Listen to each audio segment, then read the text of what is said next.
तो अब देखो भाई, हम बात करते हैं जो प्रश्नावली 4.2 है, ठीक है। इसमें हम क्या ज्ञात करेंगे, जो हमें द्विघात समीकरण दी जाएगी उन द्विघात समीकरण को गुणनखंड विधि द्वारा, ठीक है, हमें क्या करना, उसके मूल ज्ञात करने। ठीक है, ये बिल्कुल ऐसे क्वेश्चन होंगे जैसे मैंने चैप्टर नंबर 2 में आप लोगों को शून्य ज्ञात करने सिखाए थे ना, इसी प्रकार से गुणनखंड विधि द्वारा हमें क्या करना है, जो द्विघात समीकरण दी जाएगी उनका जो मूल निकल का होंगे वे ज्ञात करने हैं। ठीक है, सेम ऐसे ही है जैसे देखो हमने उसमें करा था।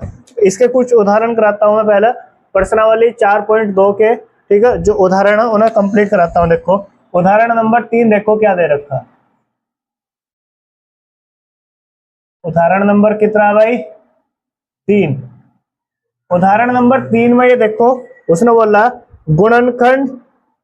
गुणनखंडन द्वारा समीकरण 2x² - 5x + 3 = 0 के मूल ज्ञात कीजिए। समीकरण दी गई है आप लोगों को, यहाँ पर एक समीकरण दी है इसने 2x², ठीक है, -5x, ठीक है, +3 = 0। ठीक है, इसके पहले में क्या करना है, गुणनखंड करना है, और गुणनखंड करने के पश्चात इसके मूल ज्ञात करने हैं। क्या ज्ञात करना है, मूल ज्ञात करना है। जैसे हम शून्य ज्ञात करते थे ना, ऐसे ही क्या निकालते हैं, मूल ज्ञात करते हैं। शून्य को एक प्रकार से मूल बोल सकते हैं। ठीक है, अब देखो जरा ध्यान से, ये कोई द्विघात समीकरण थी। इस द्विघात समीकरण का हमने आप लोगों को गुणनखंड करना सिखाया था। ठीक है, पहले सिखाया था, चलो कोई बात नहीं, अब मैं एक बार और अच्छे से आप लोगों को समझाता हूँ। देखो जरा ध्यान से, जब भी कोई द्विघात समीकरण इस प्रकार से आपके पास आवा, तो उसका अगर आप लोगों को गुणनखंड करना हो तो गुणनखंड देखो कैसे करेंगे हम। सबसे पहले क्या करते हैं, जो यहाँ पर देखो मैंने कुछ स्टेप बता रखे थे आप लोगों को। ठीक है, स्टेप नंबर 1 में हम क्या करते थे, जो हमारा x² का गुणांक है उसकी गुणा, ठीक है, यहाँ पर इस तीसरी डिजिट के साथ में हम करते थे इस तरीके से। इस 2 की गुणा 3 के साथ करोगे तो आप लोगों को प्राप्त होगा 6। ठीक है, और दूसरे स्टेप में हम क्या करते थे, जो ये गुणाकर का होता है तो इसके गुणनखंड कर देते।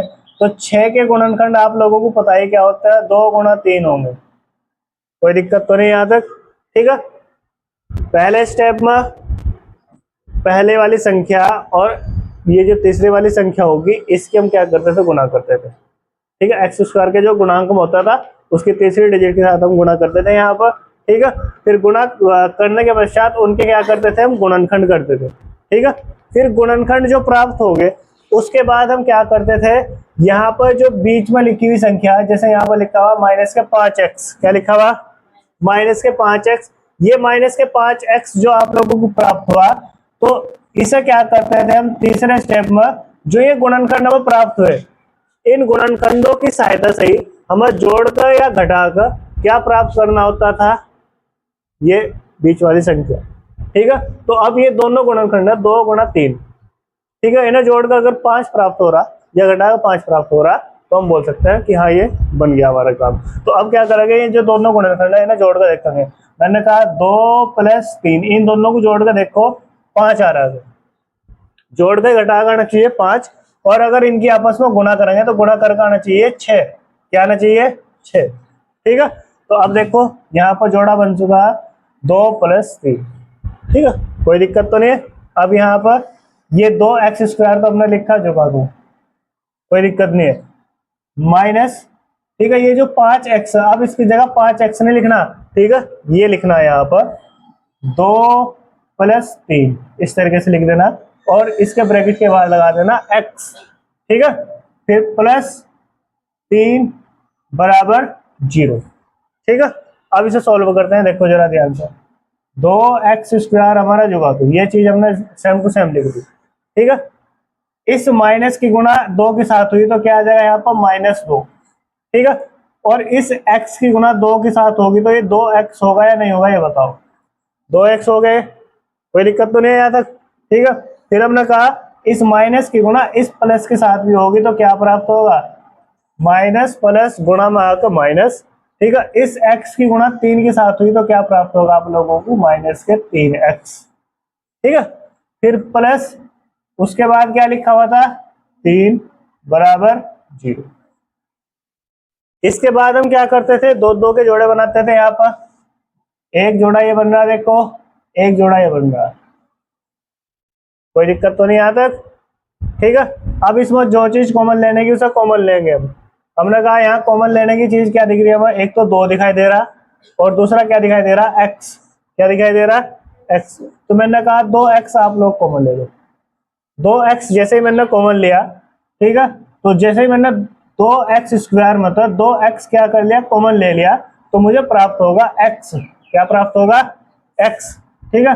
फिर माइनस इस 2x मतलब मैंने 2x ही कॉमन ले लिया, तो अंदर क्या बचेगा, कोई दिक्कत तो नहीं आता, ठीक है।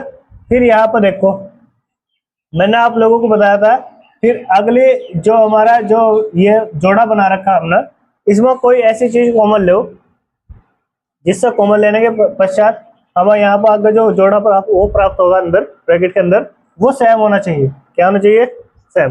तो मैंने कहा इस 3x + 3 में से, ठीक है, आप लोग माइनस का 3 कॉमन ले लो।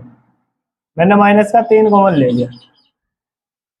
जैसे ही मैंने माइनस का 3 कॉमन लिया इस 3x + 3 में से, तो जो चीज माइनस की थी वह तो हो जाएगी प्लस।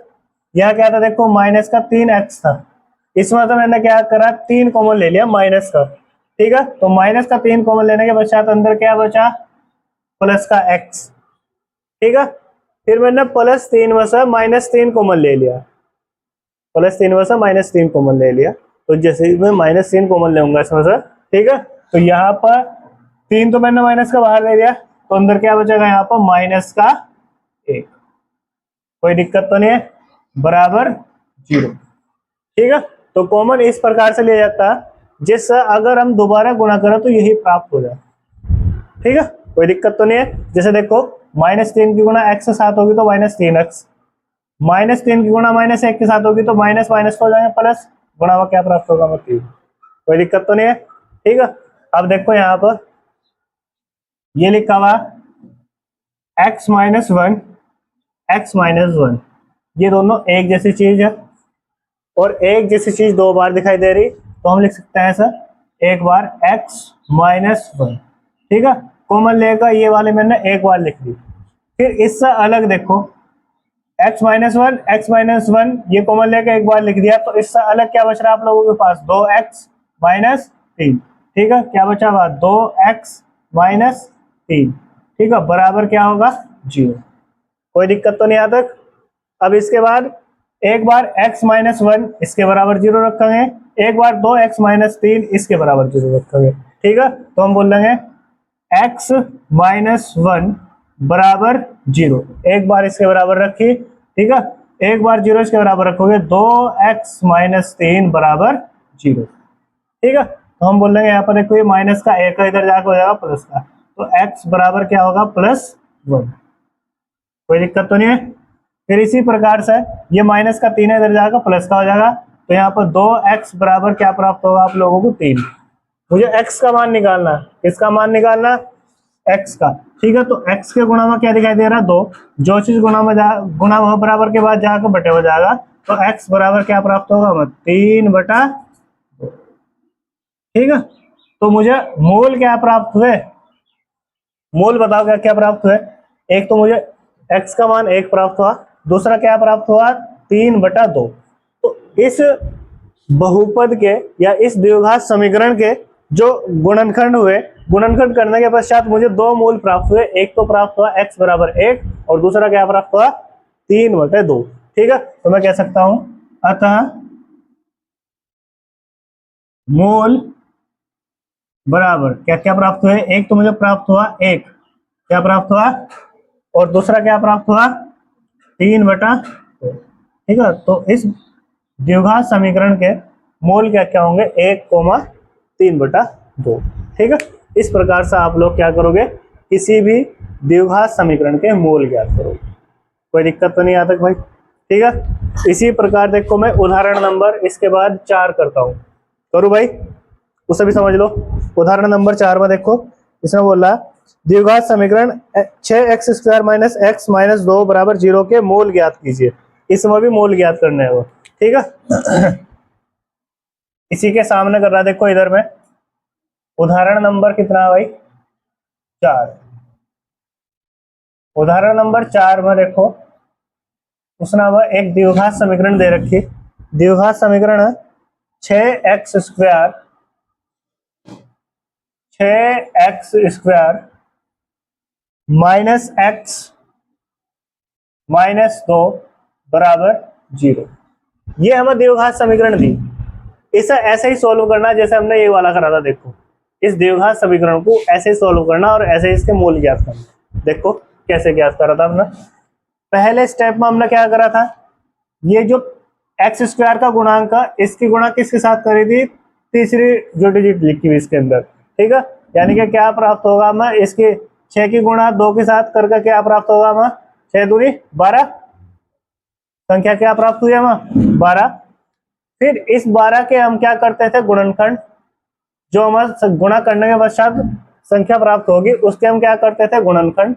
तो जैसे ही हम इसके गुणनखंड करेंगे तो 12 के गुणनखंड हो गए 2 गुणा 2 गुणा 3। गुणनखंड करने में ना आप लोगों को सिखाई रखे, जैसे ये लिखा हुआ 12, ठीक है। 12 के गुणनखंड करेंगे तो 2 छिंग 12, 2 तिया 6 और 3 एकम 3, इस तरीके से गुणनखंड करते हैं, ठीक है। इनकी गुणा करती 2 गुणा 2 गुणा 3 यहाँ लिख दिया, ठीक है। अब गुणनखंड करने के पश्चात इन गुणनखंडों का प्रयोग करके हम चेक करते थे तीसरे स्टेप में कि बीच में क्या संख्या लिखी हुई। यहाँ बीच में क्या संख्या लिखी हुई? x, ठीक है। और यहाँ पर x का मतलब है, यानी कि इसके x के गुणा में क्या लिखा हुआ है? यहाँ पर 1। क्या लिखा? 1। तो इन गुणनखंडों का प्रयोग करके जोड़कर या घटाकर 1 प्राप्त होना चाहिए। क्या प्राप्त होना चाहिए? 1। मैंने कहा एक काम करो, ठीक है, आप लोग एक काम करो, 2 दूनी कर दो 4, ठीक है, और उसमें से घटा दो अगला गुणनखंड 3, ठीक है। जोड़ का या घटा का क्या प्राप्त होना चाहिए? 1। 4 मतलब 3 गए, कितना बचा? 1 बचा, 1 बचा, ठीक है। अगर इनकी आपस में मल्टीप्लाई करोगे तो प्राप्त होना चाहिए 12। 4 क्या कितना होगा? 12, ठीक है। तो ये हमारा बन सकता है, ठीक है। तो हमने कहा 6x² देखो जोगा दो, माइनस का चिन्ह जोगा तो लिखा हमने, ठीक है। फिर हमने क्या करा? ब्रैकेट लगाया, उसके अंदर ये वाली चीज सेम टू सेम लिख दो वहां पर, 4 माइनस 3 और इसके ब्रैकेट के बाहर लगा दो x। क्या लगा दोगे? x। फिर इसके बाद देखो, इसके बाद देखो क्या लिखा हुआ? माइनस, फिर क्या लिखा हुआ? 2 बराबर 0, ठीक है भाई। चलो सोल्व करते हैं ऐसा।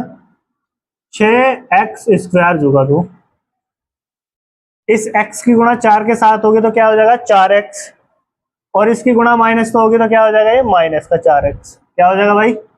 माइनस का 4x। कोई दिक्कत? ठीक है। फिर इसी प्रकार से इस x की गुणा 3 तो होगी तो क्या हो जाएगा? 3x, और ये देखो माइनस का चिन्ह है, इस माइनस की गुणा माइनस के चिन्ह के साथ होगी तो माइनस और माइनस गुणा में आकर क्या हो जाएंगे? प्लस। क्या हो जाएगा? प्लस 3x और माइनस, फिर क्या लिखा हुआ? 2 और बराबर क्या है? 0। इसके बाद क्या करते हैं हम? 2 का जोड़ा बना लेते हैं। एक जोड़ा ये बन गया और एक जोड़ा ये बन गया।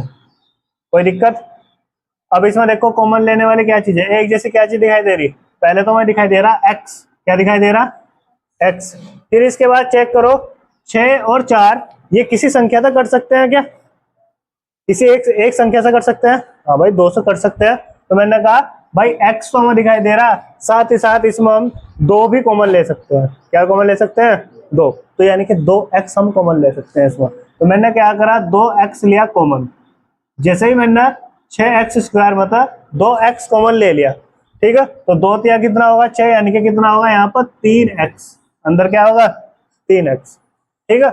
माइनस 4x मतलब 2x मैंने कॉमन ले लिया, ठीक है। तो 2 दूनी कितना होगा? 4, ठीक है। तो ये बचेगा अंदर 3x माइनस 2।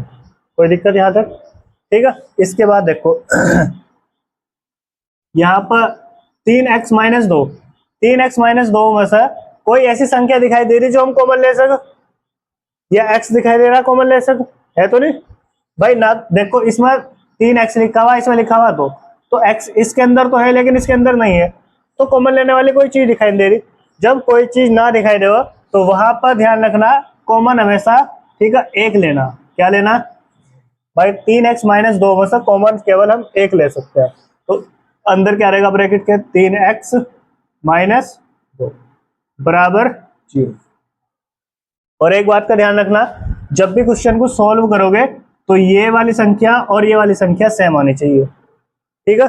यहाँ जैसे दूसरे उसमें था हम जो ये वो बनाया था हमने दूसरा जोड़ा, जैसे कोई चीज कॉमन लेंगे तो कॉमन लेने के पश्चात यहाँ और यहाँ सेम आना चाहिए। अगर आप लोगों का अलग अलग आ रहा तो क्वेश्चन गलत हो जाएगा तुरंत, ठीक है, ध्यान रखना इस बात का। तो अब देखो 3x माइनस 2, 3x माइनस 2, एक जैसी चीज हमें 2 बार दिखाई दे रही तो उसको कॉमन लेकर एक बार लिखेंगे। तो मैंने कहा यहाँ पर 3x माइनस 2, ये तो मैंने कॉमन ले लिया, ठीक है। 3x माइनस 2, 3x माइनस 2 एक बार लिख लिया। इसका अलग क्या बच रहा है यहाँ पर 2x प्लस 1, तो इंटू में क्या होगा इसके 2x प्लस 1, ठीक है, बराबर क्या होगा 0। एक बार क्या करेंगे 3x माइनस 2 के बराबर 0 रखेंगे, एक बार 2x प्लस 1 के बराबर 0 रखेंगे, ठीक है। तो मैंने कहा यहाँ पर चलो शुरू करते हैं। 3x माइनस 2 इसके बराबर एक बार 0 रख ली, ठीक है, और एक बार क्या करेंगे 2x प्लस 1, ठीक है, इसके बराबर भी रखेंगे 0। सॉल्व करते हैं, ये माइनस का 2 इधर जाएगा प्लस का, तो 3x बराबर क्या प्राप्त हुआ हमें प्लस का 2, ठीक है। x के गुणा में 3 है, जो चीज गुणा बराबर में जाकर बटे में, तो x बराबर क्या प्राप्त होगा हमें 2/3, एक मूल तो ये होगा, ठीक है। फिर दूसरा मूल देखो इधर निकाल लेंगे, ये प्लस का 1 है इधर जाएगा माइनस का हो जाएगा, तो मैंने कहा 2x बराबर -1, x के गुणा में 2, जो चीज गुणा बराबर में जाकर बटे में, तो x बराबर क्या प्राप्त होगा -1 और बटे में क्या होगा इसके 2, ठीक है। तो हम कह सकते हैं अतः मूल बराबर क्या क्या प्राप्त हुए मूल, एक तो प्राप्त हुआ 2/3, एक प्राप्त हुआ -1/2, ये इसके क्या होंगे मूल होंगे, ठीक है। नोट करो फाइनल आंसर।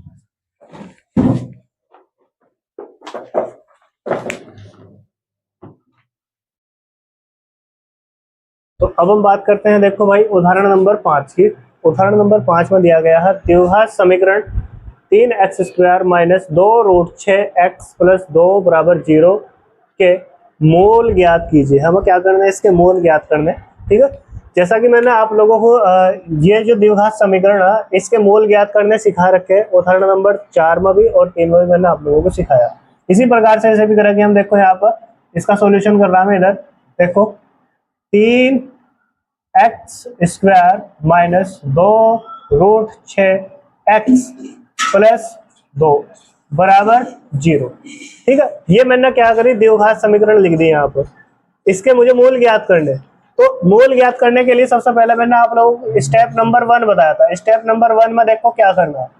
स्टेप नंबर 1 में हम क्या करते हैं, जो x² के गुणा में होता है उसकी गुणा लास्ट वाले डिजिट के साथ में कर देते हैं यहाँ पर, ठीक है। तो क्या करेंगे हम 3 की गुणा 2 के साथ करेंगे तो कितना मिलेगा 3 दूनी 6 मिलेगा, ठीक है। इसके बाद स्टेप नंबर 2 में हम क्या करते थे, ठीक है, स्टेप नंबर 2 में क्या करते थे, जो ये था हमारा इसके गुणनखंड करते थे, 2 दिया 6, 2 ही कम 2, इस तरीके से, मतलब 6 के गुणनखंड 2 गुणा 3 ही हमें प्राप्त होंगे, यही प्राप्त होने थे, है ना, इस तरीके से प्राप्त होते थे। अब हमें चाहिए देखो इसके बाद स्टेप नंबर 3 में हम क्या करते थे, यहाँ पर जो बीच में लिखी हुई संख्या थी उस पर उसे देखते थे क्या लिखी हुई थी। यहाँ पर देखो क्या लिखा हुआ 2√6, क्या लिखा हुआ।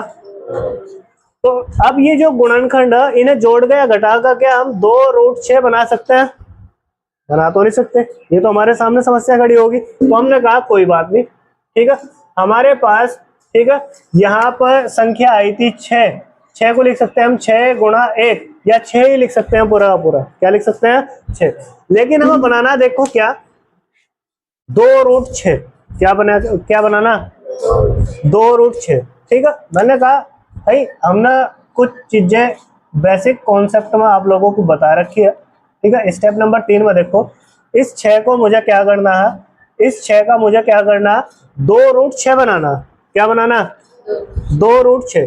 तो अगर मैं बात करूं ये जो गुणा करके यहाँ पर 6 आया था, ठीक है, यहाँ पर जो 6 आया था, अगर मैं 6 की बात करूंगा तो 6 को अगर मैं ऐसा लिखूं √6 गुणा √6। ये बताओ कोई दिक्कत है क्या? √6 गुणा √6, ठीक है। अगर मैं ऐसा लिख दूं 6 को √6 गुणा √6, ठीक है, तो रूट सा रूट कैंसिल करके दोबारा क्या प्राप्त होगा? हमें 6 ही प्राप्त होगा, है ना। तो सीधा सीधा हम कह सकते हैं कि 6 को हम लिख सकते हैं भैया, क्या लिख सकते हैं? √6 गुणा √6। ये भी तो इसके गुणनखंड हो गए नहीं हो गए भाई? 6 को हम लिख सकते हैं √6 गुणा √6। समझ में आया बात? ठीक है, मतलब √6 गुणा √6, मतलब ये √6 का अगर मैं स्क्वायर करूंगा तो स्क्वायर का रूट कैंसिल होगा, 6 ही प्राप्त होगा मुझे। क्या प्राप्त होगा? 6। तो मैं 6 को लिख सकता हूँ √6 गुणा √6 लिख सकता हूँ भाई। तो इसी प्रकार से स्टेप नंबर देखो 3 में हम क्या करेंगे? हमें क्या लेकर आना? 2√6। क्या लेगा ना? 2√6। तो मैंने कहा भाई एक काम करो, ये जो 6 के मुझे गुणनखंड प्राप्त है √6 गुणा √6, तो ही ना ऐसा कर लो ब्रैकेट के अंदर √6 के अंदर √6 में आप लोग क्या करोगे? √6 को ही जोड़ दो। देख लो, ये 1√6, ये 1√6, एक और एक कितना हो गया? 2 √6 बन गया नहीं? ये तो इसलिए इसे ऐसा लिख के जाएगा, ठीक है। तो हमने कहा ये इस तरह सोल्व करेंगे। यहाँ पर 3x² होगा, तो लिखा मैंने, माइनस का चिन्ह लगाया। इसकी जगह भी ये नहीं लिखना, क्या लिखेंगे यहाँ पर? √6 प्लस √6, और ये भी कायम है ब्रैकेट के अंदर। उसके बाहर क्या लगा देंगे? x। क्या लगा दिया? फिर प्लस, उसके बाद क्या बचा हुआ? 2 और बराबर 0। कोई दिक्कत तो नहीं आ तक? अब इसे सोल्व करते हैं। देखो यहाँ पर मैंने कहा 3x², कोई दिक्कत नहीं है। फिर माइनस, देखो इस माइनस की गुणा √6 के साथ हुई, तो माइनस का √6 हो गया, और इसकी गुणा x तभी होनी है, तो क्या हो जाएगा? ये √6x। कोई दिक्कत तो नहीं आता? फिर इस माइनस की गुणा इस प्लस के साथ होगी, तो प्लस और माइनस क्या हो जाएगा? माइनस। फिर इस x की गुणा इस √6 के साथ भी होगी, तो क्या हो जाएगा? ये √6x। √6x, ठीक है, प्लस 2 बराबर 0। अब यहाँ देखो जरा ध्यान से। यहाँ तक कोई दिक्कत, कोई परेशानी है तो नहीं? अब देखो जरा ध्यान से, यहाँ पर हम क्या कर सकते हैं। अब यहाँ पर एक जोड़ा ये बना दिया मैंने, एक जोड़ा ये बना दिया। अब इसमें देखो क्या चीज कॉमन लेने की है, बताओ। कोई चीज कॉमन लेने की है यहाँ पर? है? बताओ क्या कॉमन ले सकते हैं भाई? यहाँ पर मुझे x² दिख रहा, x दिख रहा, ये तो सबको दिख रहा होगा, x कॉमन लेने की चीज है यहाँ पे। लेकिन इसमें ऐसी क्या चीज है जो मैं कॉमन ले सकूं? बताओ बताओ।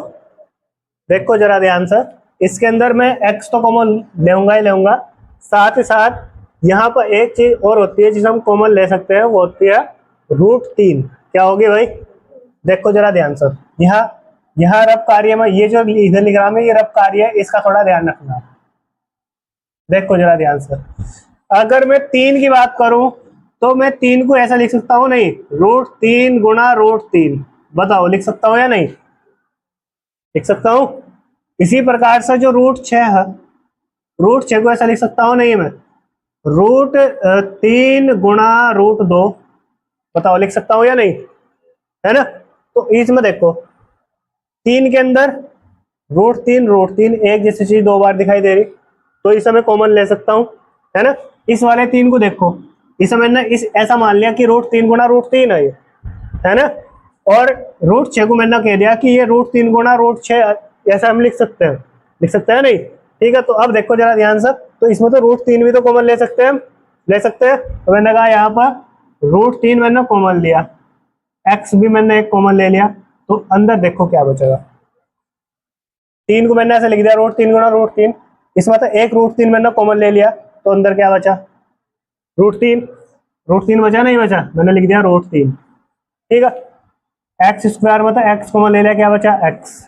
कोई दिक्कत? ठीक है। इसी प्रकार से यहाँ पर देखो माइनस, मैंने कहा यहाँ पर √6 को मैं कैसे लिख सकता हूँ? √6 बराबर √3 गुणा √2। भाई √3 तो मैंने कॉमन ले लिया इसमें, तो क्या बचा? √2। क्या बचा? √2, और x तो कॉमन ले लिया बाहर। कोई दिक्कत यहाँ तक? चलो भाई इसके बाद इसमें से क्या कॉमन लेऊंगा मैं, बताओ। इसमें देखो ये तो उस वाले के लिए हुआ, इस वाले को देखो जरा ध्यान से, इसमें √6 दिखाई दे रहा हूँ, √6 दिखाई दे रहा। √6 को क्या लिख सकता हूं मैं, √3 गुणा √2। बताओ लिख सकता हूं या नहीं, लिख सकता हूं भाई। इसी प्रकार से देखो दो, दो को अगर मैं ऐसे लिख दूं √2 गुणा √2, कोई दिक्कत, लिख सकता हूं नहीं। √2 की गुणा √2 के साथ करोगे 2 ही प्राप्त होगा, ठीक है। अब इन दोनों में देखो √2 कॉमन दिखाई दे रहा मुझे भाई, √6x+2 में मुझे कॉमन दिखाई दे रहा √2, तो इसे कॉमन ले यहाँ पर। मैंने कहा माइनस का √2 मैंने कॉमन ले लिया। जब कोई चीज माइनस की कॉमन लेऊंगा तो माइनस वाली चीज हो जाएगी प्लस और प्लस वाली चीज हो जाएगी माइनस, ठीक है। ब्रैकेट के अंदर अब देखो मैंने √2 कॉमन लिया इसमें से, ठीक है। तो क्या बचा मेरे पास, देखो √6 में से मैंने √2 कॉमन ले लिया, क्या बचा अंदर, √3, क्या बचा √3, ठीक है। माइनस का कॉमन लिया तो प्लस, यहाँ पर ये क्या हो जाएगा माइनस। मैंने कहा जब हम कोई चीज माइनस की कॉमन लेंगे तो जो माइनस की थी बात हो जाएगी प्लस की, देखो ये वाली माइनस की तो होगी प्लस की, और जो प्लस की थी क्या हो जाएगी माइनस की। मैंने 2 में से √2 कॉमन ले लिया तो क्या बचा खाली मेरे पास, √2 बराबर 0। बताओ कोई दिक्कत किसी प्रकार की। इसके साथ में x भी देखो यहाँ पर, ठीक है। तो अब देखो यहाँ पर इसमें किसी प्रकार की कोई समस्या आ रही हो, कोई दिक्कत आ रही हो तो बता सकते हो। रब कार्य बहुत अनिवार्य है, इसे समझना बहुत जरूरी है, ठीक है। अब देखो जरा ध्यान से √3x-√2, √3x-√2 दिख रहा, एक जैसी चीज आप लोगों को 2 बार दिखाई दे रही होगी, ठीक है। मैंने कहा इसे एक बार लिखो कोई दिक्कत नहीं है, √3x-√2 इसे एक बार लिख दिया मैंने, ठीक है। फिर इनटू में इन दोनों को मैंने छोड़ दिया, एक बार लिख दिया कॉमन लेकर, इन दोनों को छोड़कर क्या बच रहा है यहाँ पर, √3x-√2 बराबर 0, ये बच रहा था हमारे पास। हमने कहा अब एक काम करो, एक बार इसके बराबर 0 रखो, एक बार इसके बराबर 0 रखो। तो मैंने कहा भाई √3x-√2 बराबर 0, एक बार इसके बराबर 0 रख दिया, एक बार इस वाले के √3x-√2 बराबर 0 है। तो ये सेम सेम ही, लेकिन एक बार मैं आराम से निकाल कर दिखा दूंगा अलग अलग। माइनस का √2 इधर जाएगा प्लस का तो हमने कहा √3x बराबर प्लस के √2, x के गुणा में √3 है तो बटे में जाकर चल जाएगा, तो x बराबर √2 के बटे में क्या आ जाएगा, √3। इसी प्रकार से इस वाले पे हो गया, देखो एक तो ये मान हो गया, ठीक है। इधर भी यही निकल गया होगा सेम, √3x बराबर क्या आ जाएगा, √2, तो x बराबर हमें क्या प्राप्त होगा, √2 बटे में √3, ठीक है। ये हो गए इसके मोल, ठीक है भाई, नोट करो।